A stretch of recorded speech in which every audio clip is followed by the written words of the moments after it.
تم میں کا جو کوئی جمعہ کو آئے، تم میں کا جو کوئی جمعہ کے لیے آئے فلیغتسل، تو وہ غسل کرے۔ لام امر کیا ہے؟ اور امر وجوب کے لیے آتا ہے۔ تم میں کا جو کوئی جمعہ کے لیے آئے، آنے والے کے لیے، جو نہیں آ رہا ہے معذور ہے، نہیں پڑھنا ہے جمعہ اس کو، تو اس کے لیے نہیں۔ عورت اگر جمعہ کو نہیں آ رہی ہے تو اس کے لیے غسل نہیں، جمعہ کے دن کے لیے غسل نہیں، جمعہ کی نماز کے لیے غسل۔ جو جمعہ کے لیے آئے، بڑا مجمع ہوتا ہے، مختلف محلوں سے لوگ آتے ہیں، شہر کے مختلف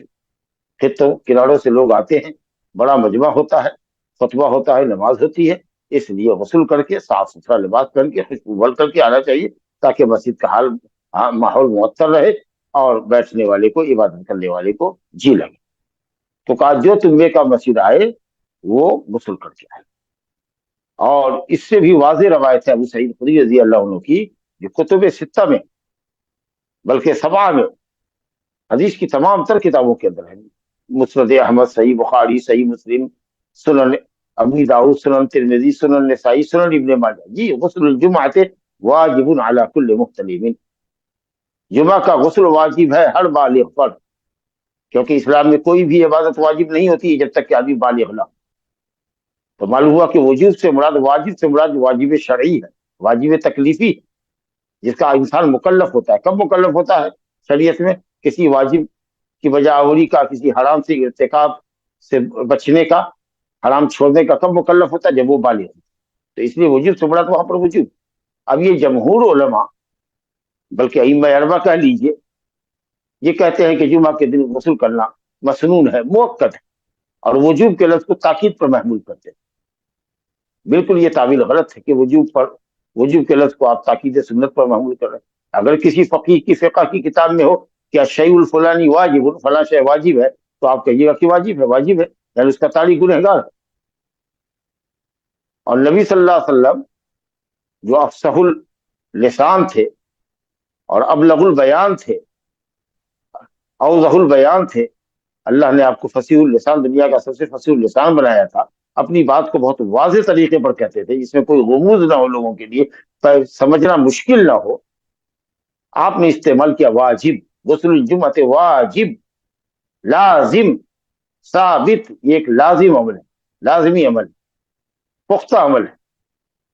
ہر بالغ کے اوپر۔ اور وجہ بھی، علت بھی بتا دی ہے، سبب بھی بتا دیا، صفت بھی بتا دی ہے، کس پر؟ ہر بالغ۔ گویا کہ شریعت کا کوئی بھی حکم وجوب کے درجے میں ہوتا ہے، وہ کب کس پر ہوتا ہے؟ جب وہ بالغ ہوتا ہے۔ تو اس سے معلوم ہوا کہ یہاں پر وجوب سے مراد سنت موقتہ نہیں بلکہ واجب۔ اب جو لوگ کہتے ہیں وہ اس بات سے اگر دلیل پکڑے کہ صاحب، یا استدلال کرے کہ صاحب اگر کوئی بلا جمعہ کے غسل کی اگر نماز پڑھ لے گا تو تم بھی کہتے ہو کہ نماز ہو جائے گی۔ بھائی ہم کہتے ہیں نماز ہو جائے گی، اب یہ کہاں کہتے ہیں کہ جمعہ کے لیے شرط ہے غسل؟ ہم واجب کہتے ہیں، اس کا مطلب ہے کہ واجب کا تاریخ بلا عذر شرعی کے اگر ترک کرتا ہے تو گنہگار، اسے گناہ کا ارتکاب کرے کہ نماز تو ہو جائے گی۔ لیکن آپ کا یہ کہنا کہ سنت ہے یا تاکیدی سنت ہے، یہ لفظ وجوب کے ساتھ انصاف نہیں۔ اور وہ ایک حدیث پیش کی جاتی ہے جو کمزور سند سے آئی ہے، من توضأ یوم الجمعۃ فبها ونعمت ومن اغتسل فالغسل افضل۔ وہ حسن بصری کی روایت ہے سمرہ ابن جندب سے، اور حسن کا سمرہ سے ثابت نہیں سوائے حدیث عقیقہ کے، اس لیے حدیث مرسل ہے۔ اگرچہ بعض اہل علم نے کہا ہے کہ کئی طرق سے آنے کی وجہ سے، یا اس معنی کی کئی اور روایت آئی ہیں، کئی شواہد کی وجہ سے حدیث حسن درجے کو پہنچتی ہے، لیکن کہاں یہ کئی سندوں سے حسن درجے کو پہنچنے والی روایت، اور کہاں یہ اخرجہ السبعہ، امام مسند احمد سمیت صحیحین اور تمام سنن کے اندر کتاب موجود، حدیث موجود۔ اور پھر وہ حدیث بھی ذہن میں ہے آپ کے، اور شاید میں نے باب الغسل کے اندر ذکر بھی کیا تھا کہ حضرت عمر بن خطاب رضی اللہ عنہ ممبر پر خطبہ دے رہے ہیں، اور حضرت عثمان غنی آئے تاخیر سے، تو انہوں نے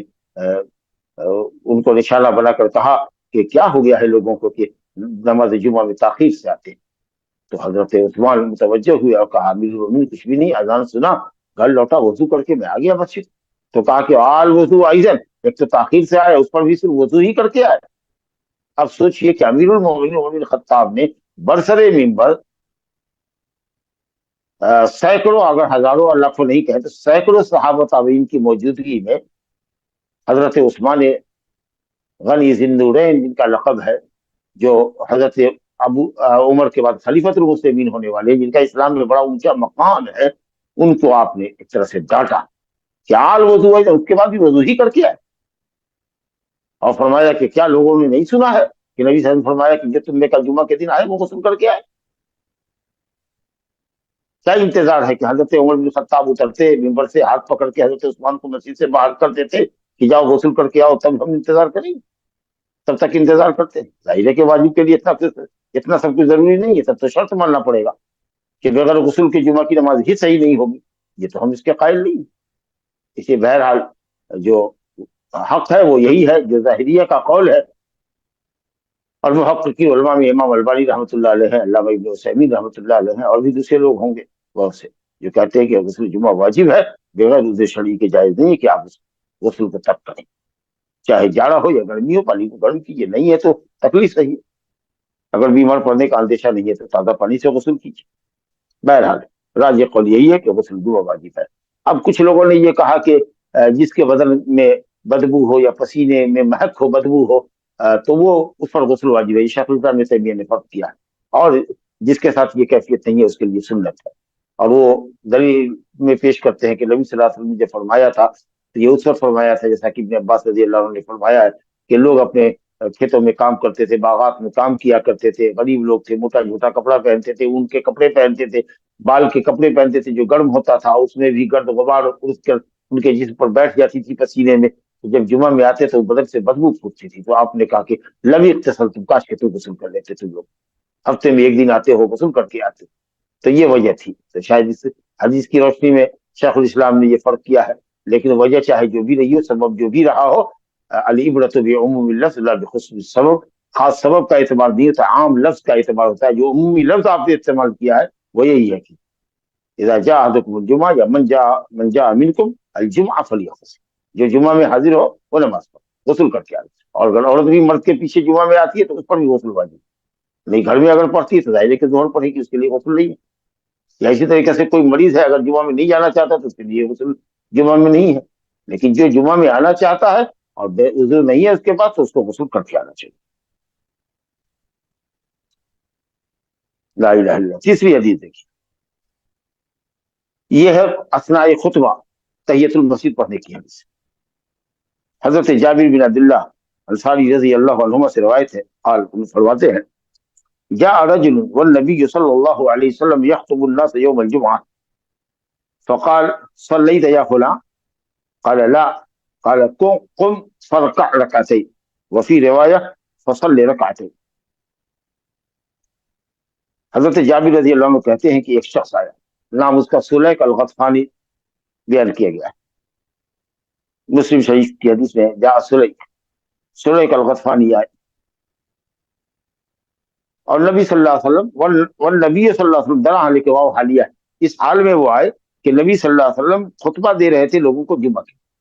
ممبر پر تشریف فرما تھے، خطبہ دے رہے تھے، اس درمیان میں وہ آئے اور آ کر کے وہ بیٹھے تھے، تو آپ صلی اللہ علیہ وسلم نے کہا صلیت یا فلاں، یعنی حمزہ استفہامیہ یہاں موصوف ہے، اصلیت یا فلاں، اے فلاں کیا تم نے نماز پڑھی؟ ہو سکتا ہے کہ راوی نے نام قصدن ذکر نہ کیا ہو، نام پہ پردہ دے دیا ہو سکتا ہے کہ بھول گئے ہو، بہرحال کسی شخص کا اگر ذکر آدمی کرنا بائی نیم نہیں چاہتا ہے تو کہتا ہے ایک شخص آیا، فلاں شخص آیا، یا آپ نے کہا فلاں اے فلاں، بہرحال مجہول شخص کا ذکر کرنے کے لیے یہ لفظ استعمال کیا جاتا ہے، تو یا تو نام بھول گئے ہوں گے، یا نام معلوم نہیں رہا ہوگا، یا نام پر جان بوجھ کے پردہ دیا ہے۔ ہمیں اصل مسئلے سے مطلب ہے کہ آپ نے کہا کہ فلاں یا میاں تم نے نماز پڑھی، تو انہوں نے کہا نہیں، تو آپ نے کہا قم فرقہ رکعتین، اٹھو اور 2 رکعت نماز پڑھو۔ ایک روایت میں کہ فصل رکعتین، فرقہ رکعتین، 2 رکعت نماز پڑھو، 2 رکعت فرقہ، رکوع کرو 2 رکعت، یعنی 2 رکعت پڑھو، اس کو دوسرے لفظ میں واضح کیا گیا فصل رکعتین، 2 رکعت نماز، اور حدیث میں ہے ولیتجوز، مختصر پڑھے، جو کوئی آئے مسجد میں خطبے کے درمیان تو مختصر ہلکی نماز، ہلکی 2 رکعت پڑھے، تاکہ وہ جلد خطبے کے لیے فارغ ہو سکے، لیکن خطبے کی حالت میں بغیر تحیۃ المسجد پڑھے ہوئے نہ بیٹھے، یہ واضح حدیث موجود ہے۔ اب اس حدیث سے جو مسئلہ مستنبط ہوا وہ یہی کہ خطبے کی حالت میں اگر امام اب منبر سے ابھی اترنے والا نہیں ہے، نماز شروع ہونے والی نہیں ہے، خطبے کی بالکل آخری جملوں پر نہیں ہے وہ، یا آخری لمحوں میں نہیں ہے، خطبہ شروع ہو چکا ہے یا اثناء خطبہ آیا ہے، تو 2 رکعت ہلکی نماز پڑھ کے بیٹھے. یہی قول ہے امام شافعی رحمۃ اللہ علیہ کا، امام احمد رحمۃ اللہ علیہ کا، اور جملہ اہل الحدیث کا. لیکن فقہا میں حنفیہ اور مالکیہ کہتے ہیں کہ نہیں، اثناء خطبہ نماز نہیں. ایک بالکل منکر روایت سے دلیل پکڑتے ہیں کہ جب خطبہ ہو فلا صلاۃ ولا کلام. منکر روایت ہے، باطل روایت ہے کہ جب خطبہ ہو تو کوئی نماز نہیں، کوئی کلام. تعویل کرتے ہیں انتہائی رقیق، کمزور ترین تعویل کرتے ہیں، جس کو آپ کہہ لیجیے واہی تباہی، بالکل بکواس. یہ حد تک معاملہ کہہ لیجیے اگر یہ تعویل قابل قبول ہو تو. کہتے ہیں صلح غطفانی پھٹے حال آدمی تھے، غریب تھے، مفلوق الحال تھے، جسم پر کپڑا پھٹا ہوا تھا، تو نبی صلی اللہ علیہ وسلم نے ان کو حکم دیا کہ اٹھو نماز پڑھو. مقصد یہ تھا تاکہ لوگ دیکھیں گے تمہاری غریبی پر ترس کھائیں گے تو بعد میں تم پر صدقہ کریں گے. اور یہ بات کہنا ہوتا تو نماز کے بعد بھی نبی صلی اللہ علیہ وسلم اگر اعلان کر دیتے تو فائدہ وہی حاصل ہوتا. پھر اس کے بعد آپ نے اس شخص کو حکم دیا تو پھر قوم کی طرف آپ متوجہ ہوئے اور آپ نے کہا سنو، اذا جاء احدکم الجمعہ، اذا جاء احدکم والامام یخطب، اذا جاء احدکم والامام یخطب. تم نے کہا جو کوئی بھی مسجد میں آوے درا حالے کے امام خطبہ دے رہا ہو، فلا یجلس حتی یصلی ولیتجوز فیہما، تو بغیر 2 رکعت پڑھے ہوئے نہ بیٹھو اور ہلکی نماز. تو عام خطاب ہے امت کے لوگوں کو. اسی طریقے سے یہ کہتے کہ جب تک وہ نماز پڑھتے رہے، جب تک نبی صلی اللہ علیہ وسلم خاموش رہے. یہ وہاں بیٹھ کر کے منظر دیکھ رہے تھے کہ آپ خطبے میں خاموش کھڑے رہے یہاں تک کہ صلح نماز سے فارغ ہو گئے، تب آپ نے پھر خطبہ شروع کیا. لا حول ولا قوة الا باللہ. اس طریقے کے کئی اعتراضات انہوں نے پیش کیے ہیں، انتہائی رقیق کمزور بودے اعتراض ہے. سب کا حافظ ابن حجر رحمۃ اللہ علیہ نے تقریباً 12 یا 13 ان کی شبہات ہیں جن پر رد فرمایا ہے، علمی رد کیا. اب اتنی واضح حدیث کو سننے کے بعد بھی اگر کوئی تحیۃ المسجد اثناء خطبہ نہیں پڑھتا ہے تو اس کو اللہ سے ڈرنا چاہیے. تو فرمایا گیا کہ جب آؤ خطبے کی حالت میں تو نماز پڑھو، 2 رکعت نماز ہلکی پڑھ کر کے.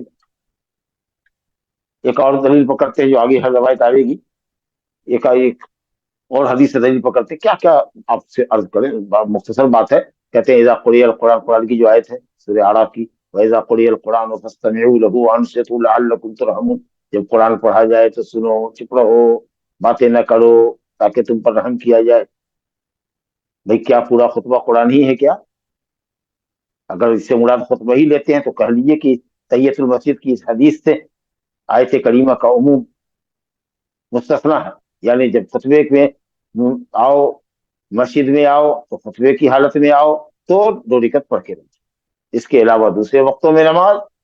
جب قرآن پڑھا جائے تو سنو. اس عموم سے، اذا قرئ القرآن کے عموم سے اس صورتحال کو آپ نکال لیجیے، عام کی تخصیص کر لیجیے، عموم سے یہ مسئلہ نکل جائے گا. اسی طریقے سے عصر کے بعد کوئی نماز نہیں، فجر کے بعد کوئی نماز نہیں،